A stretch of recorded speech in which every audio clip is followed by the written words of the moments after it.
स्वागत है दोस्तों आप सभी का आपके अपने YouTube चैनल प्रूव कर पर। तो दोस्तों हम लोग संस्कृत में जहाँ तक हम लोगों ने पढ़ा था उस दिन, वो हमारा था बहा प्रयत्न, है ना। सबसे पहले तो जो लोग आ चुके हैं क्लास में सभी को गुड आफ्टरनून, और सभी लोग लाइक कर दीजिए एक बार क्लास को जल्दी से जल्दी। इसके बाद में हम आपको ये बता दें कि हम लोगों ने उस दिन वाली क्लास में जो हमारी फर्स्ट क्लास थी वर्णमाला की, जिसमें हमने बहा प्रयत्न पढ़ा था और उसके भाग पढ़े थे। एक विवार होता है, एक संवार होता है, एक श्वास होता है, एक नाद होता है, एक अघोष होता है, एक सघोष होता है, एक अल्प प्राण होता है, एक महाप्राण होता है, एक उदांत होता है, एक अनुदात्त होता है, एक स्वरित होता है। ये भाग जो है वो हमने पढ़े थे। इसके आगे का आज हम लोग पढ़ने वाले हैं। इसके आगे का ये पढ़ेंगे कि जो ये भाग होते हैं उसमें सबसे पहला जो था विवार। विवार होता क्या है, अगर आपसे पेपर में आ जाता है तो आप लोग आंसर क्या करेंगे।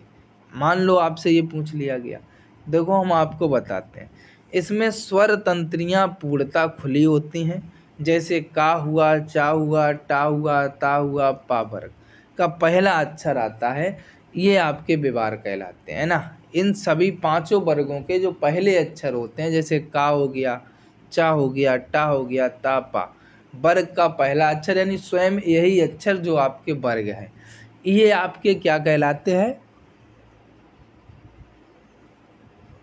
तो विवार कहलाते हैं। दूसरा था संवार। इसमें स्वर तंत्रियां पूर्णतः बंद रहती हैं। इसमें वर्ण का तृतीय अक्षर आता है, जैसे गा हो गया, जा हो गया, दा हो गया, वा हो गया आदि। यानी जब वर्ण का तृतीय अक्षर आ जाए तो वो संवार के अंतर्गत आएगा। प्रत्येक वर्ग का प्रथम अक्षर आ जाए तो वो विवार के अंतर्गत आएगा। ये दोनों चीज़ें आप लोग याद रखेंगे। तीसरा है श्वास। श्वास क्या होता है, इसमें ध्वनियों का उच्चारण बिना किसी बाधा के होता है, जैसे धा हो गया, फा हो गया, ठा आदि। जो श्वास होता है इसमें ध्वनियों का जो उच्चारण होता है वो बिना किसी बाधा के होता है, जैसे हमने आपको धा बताया, फा बताया, ठा बताया, ये आपके हो जाएंगे। अगर हम बात करें नाद की, इसमें स्वर तंत्रियों में कंपन होता है, जैसे माँ हो गया, ड़ा हो गया, ना हो गया।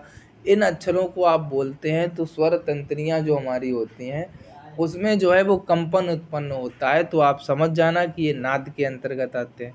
अगर हम अघोष की बात करें तो स्वर तंत्रियाँ एक दूसरे से अलग प्रथम, द्वितीय और सा, यानी स्वर तंत्रियाँ एक दूसरे से अलग होती हैं। प्रथम द्वितीय अक्षर होता है अघोष के अंतर्गत और तीनों सा होते हैं।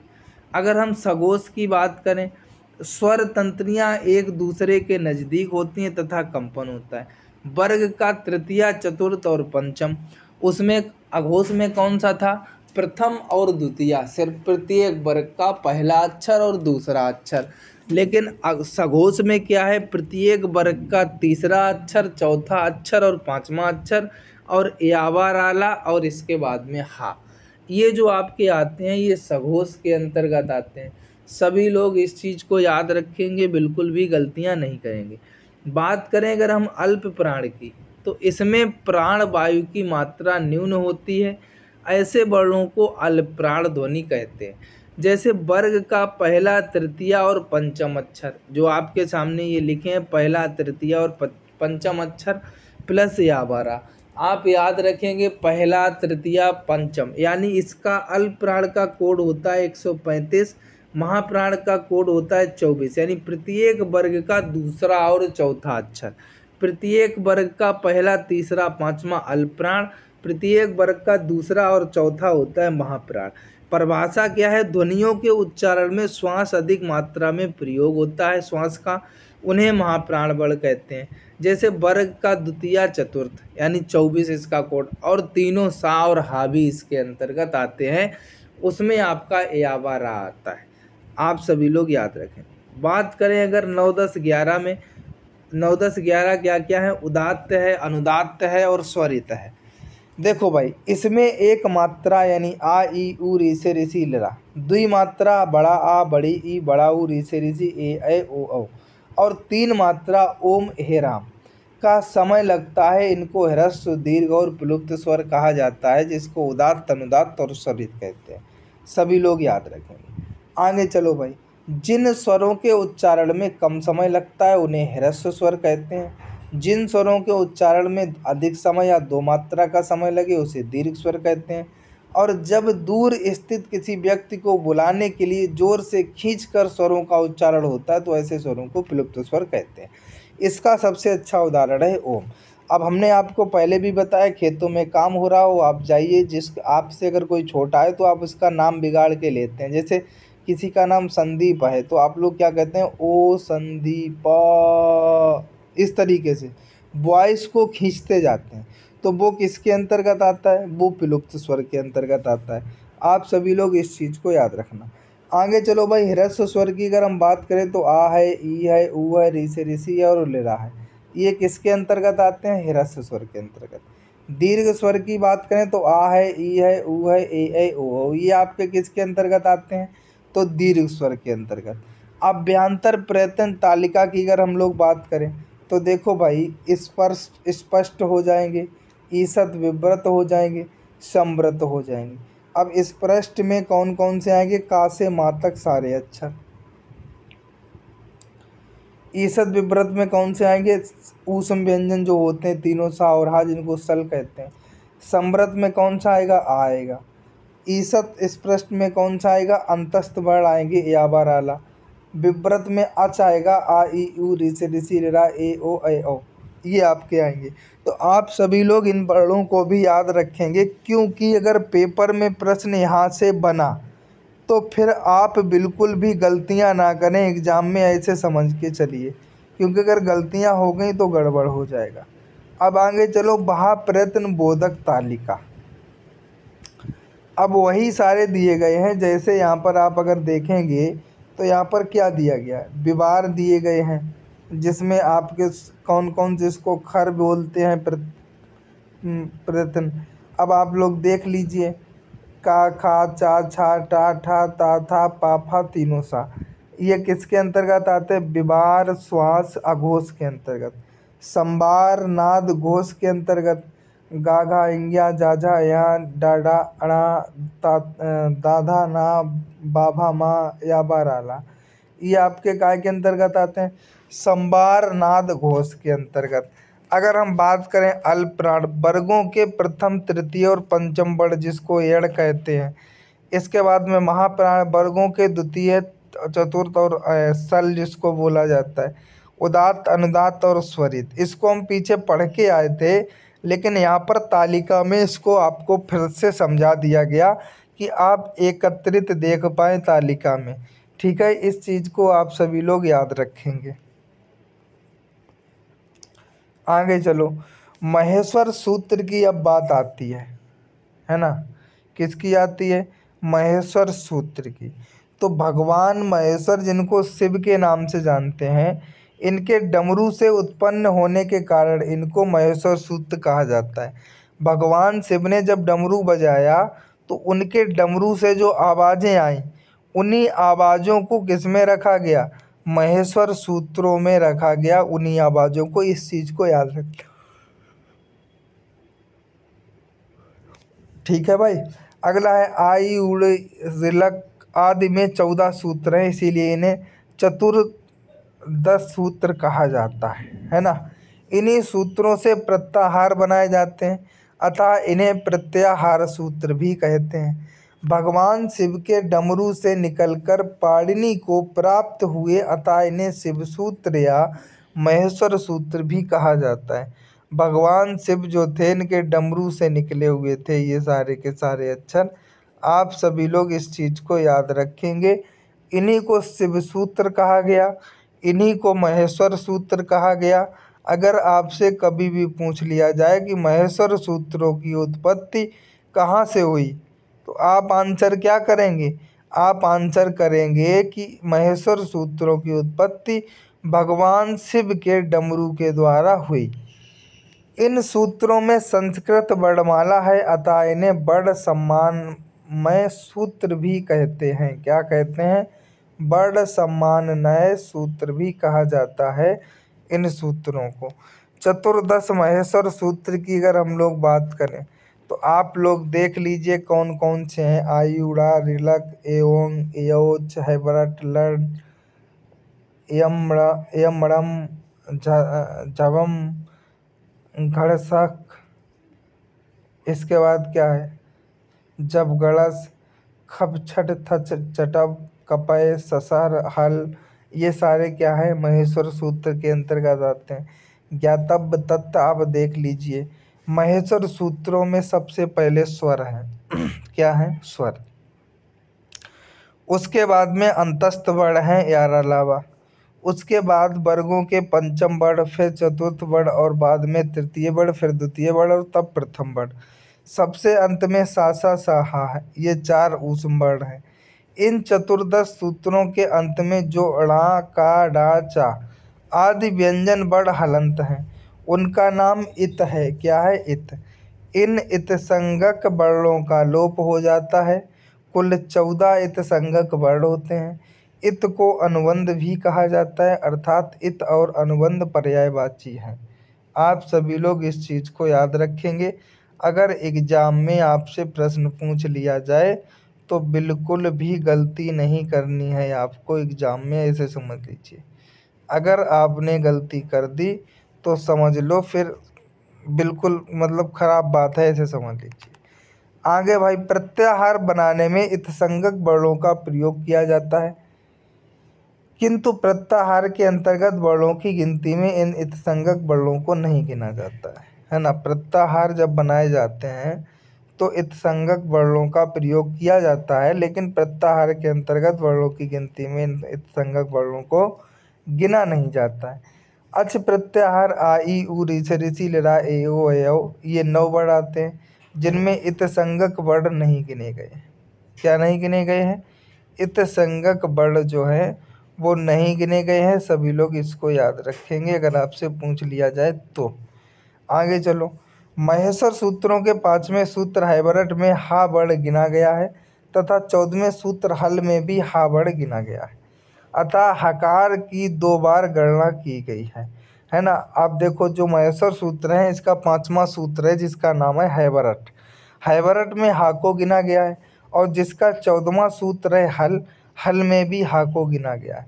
महेश्वर सूत्रों में यहाँ इत्संज्ञक वर्ण 2 बार आया है, एक बार आयुड़ा में, दूसरी बार लड़ में। तो ये 2 बार आया हुआ है, किस में आया हुआ है वो भी आपको बता दिया गया। आगे चलो, संधि के प्रकरण की बात करें।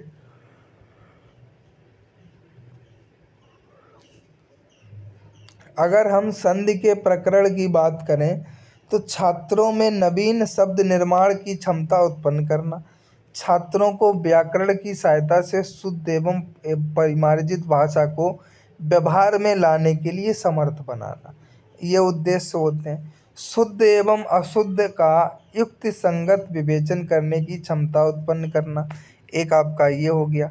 छात्रों को प्रमुख संधि का ज्ञान तथा उसके प्रयोग से शुद्ध नवीन शब्दों के निर्माण की क्षमता विकसित करना, नवनिर्मित शब्दों की शुद्धता का ज्ञान रचते हुए उसका सही वाक्य प्रयोग करने की योग्यता का विकास करना, संधि विच्छेद से शब्दों के शुद्ध उच्चारण कर सकने की क्षमता का विकास करना। ये सारी चीज़ें क्या हैं, आप लोग संधि के आप लोगों ने क्या जाने, उद्देश्य। अब जानेंगे संधि। संधि जो है वो किससे बनी हुई है, सम, धन, धा, धन की, इससे मिलकर के संधि बना है और ये एक पुल्लिंग शब्द होता है।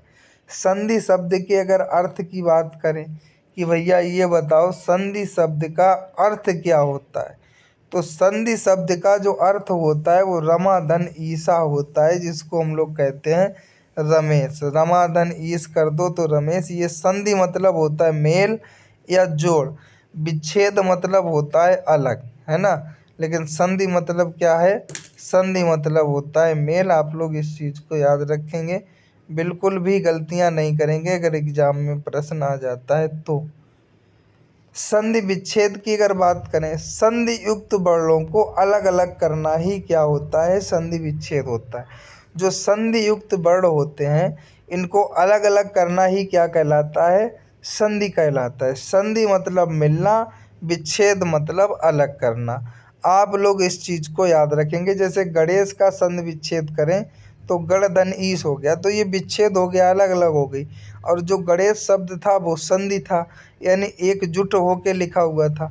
अगला क्या है, संधि के मुख्य रूप से 3 भेद हैं। एक अच संधि या जिसको स्वर संधि कहते हैं, एक हल संधि या जिसको व्यंजन संधि के नाम से जानते हैं, एक आपका विसर्ग संधि। हिंदी में भी आपने देखा होगा यही 3 प्रकार की संधियाँ होती हैं। एक स्वर संधि होती है, एक व्यंजन संधि होती है, एक विसर्ग संधि होती है। हिंदी में भी ये 3 प्रकार की संधियाँ होती हैं, सभी लोग इसको याद रखेंगे। आगे चलें भाई, स्वर संधि की अगर हम लोग बात करें तो इसको अच संधि कहते हैं। स्वर का मेल स्वर से होने पर परिवर्तन स्वर में होता है तो स्वर संधि कहलाती है। देखो स्वर संधि कब कहेंगे, जब स्वर संधि का मेल स्वर के साथ होता है, होने पर जो परिवर्तन भी हो वो परिवर्तन भी कायम हो, स्वर में ही हो, उसको क्या कहा जाता है, स्वर संधि कहा जाता है। आप लोग इस चीज़ को याद रखेंगे।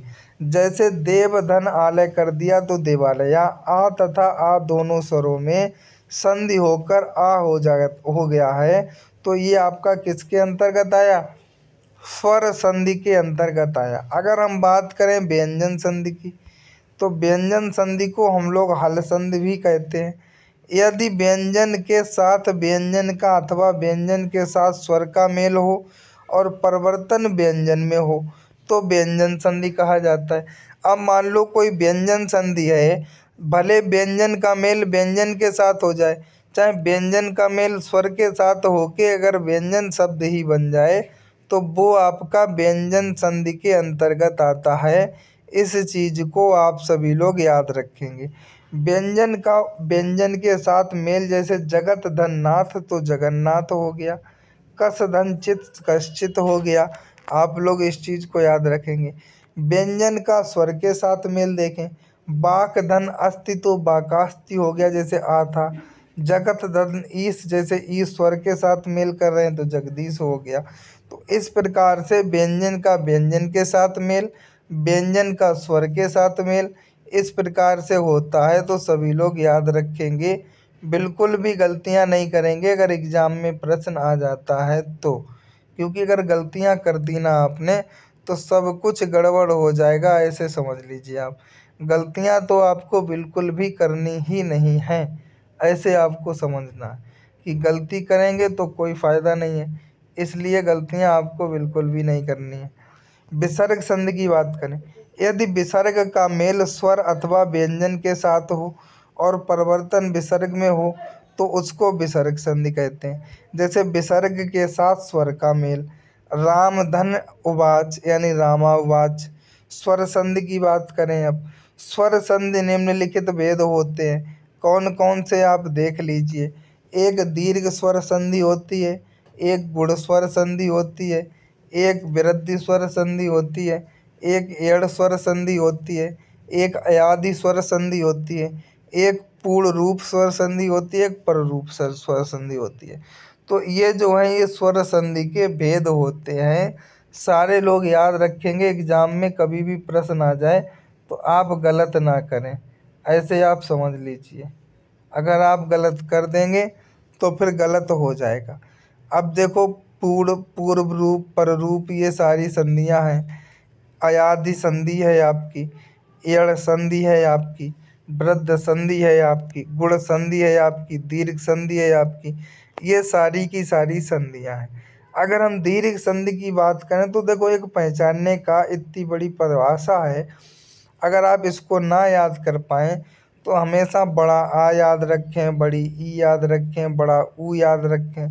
परिभाषा हम आपको पढ़ा देंगे, इसमें अक प्रत्याहार जो ये अक्षर आते हैं के समान सवर्ण इसके पूर्व में पढ़े गए प्रत्याहार से रहने पर उस अक का दीर्घ हो जाता है। अक प्रत्याहार आ ई उ री से ऋषि लरा, जब दो समान स्वर पास पास आते हैं तो दोनों मिलकर दीर्घ हो जाते हैं। अर्थात जब आ या आ के बाद आ या आ आए तो आ बन जाता है, और आ ई ऊ री से ऋषि तथा लिरा के बाद कोई समान स्वर आता है तो दोनों के स्थान पर दीर्घ हो जाता है। यानी हमने आपको क्या बताया, बड़ा आ बन जाए, बड़ी ई बन जाए, बड़ा ऊ बन जाए, ऋषि ऋषि, तो आप दीर्घ स्वर समझ, जैसे राम धन अवतार है तो राम अवतार बड़ा आ गया, आ धन आ बराबर बड़ा आ धन आ छोटा आ या छोटा आ बड़ा बराबर बड़ा आ ही होता है। छोटी छोटी बड़ी होती है, बड़ी बड़ी बड़ी होती है। छोटा ऊ बड़ा ऊ होता है, बड़ा ऊ छोटा ऊ बड़ा ऊ होता है। तो ये आपके इतने अक्षर आपको याद रखने हैं, पूरी परिभाषा को ना याद रखेंगे तब भी कोई दिक्कत नहीं, आप इतने अक्षर याद रखिए, आपका आंसर आ जाएगा। जैसे आपके सामने ये उदाहरण दिए गए हैं, आप देख लीजिए। रामावतार, पुस्तकालय, विद्यार्थी, दयानंद, ये सारी संधि विच्छेद हैं। इस प्रकार से ये नियम लागू हुए हैं।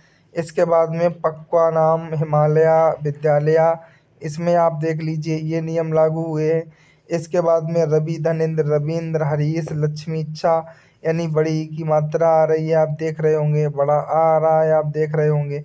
तो यहाँ से आप पता लगा सकते हैं कि किस संधि के अंतर्गत आता है। इसके बाद में आप देख लो बड़ा ऊ का ऊ वाला, देखो ये बड़ा ऊ हो गया, बड़ा ऊ बड़ा ऊ बड़ा ऊ, बड़ा ऊ हो जाए। इसके बाद में देख लो आप बड़ा ऊ सब में हो रहा है, बताओ, तो बड़ा ऊ हो जाएगा, तब भी आपकी क्या हो जाएगी।